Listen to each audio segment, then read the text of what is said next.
Team India opener Sanju Samson పై నెటిజన్లు ప్రశంసలు కురిపిస్తున్నారు. Thank you Sanju అంటూ కామెంట్స్ పెడుతున్నారు. ఐసీసీ టీ20 ప్రపంచ కప్ 2026లో భాగంగా చెన్నై వేదికగా జింబాబ్వేతో జరిగిన మ్యాచ్లో సంజు శాంసన్ అదిరిపోయే ఆరంభాన్నిచ్చాడు. 15 బంతుల్లో ఒక 4, 2 సిక్సర్లతో 24 పరుగులే చేసినా కూడా గత 5 మ్యాచ్ల్లో టీమిండియాకు దక్కని ఆరంభాన్ని అందించాడు.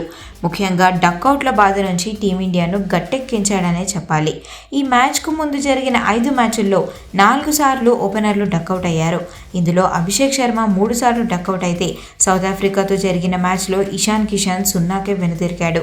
ఈ మ్యాచ్లో సంజు శాంసన్ బాధ్యత తీసుకొని ఆడడంతో అభిషేక్ శర్మ క్రీజ్లో సెట్ అవ్వడానికి కాస్త సమయం లభించింది. ఆ తర్వాత అభిషేక్ చెలరేగడంతో తొలి వికెట్కు 3.4 ఓవర్లలోనే 48 పరుగుల భాగస్వామ్యం లభించింది.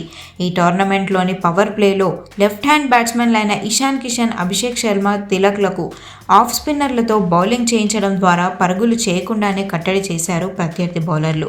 దాంతో రైట్ హ్యాండ్ బ్యాట్స్మెన్ అయిన సంజును ఆడించడం మంచిదని భావించింది టీమిండియా మేనేజ్మెంట్.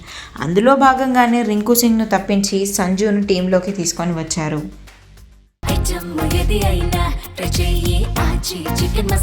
ఆచి చికెన్ మసాలా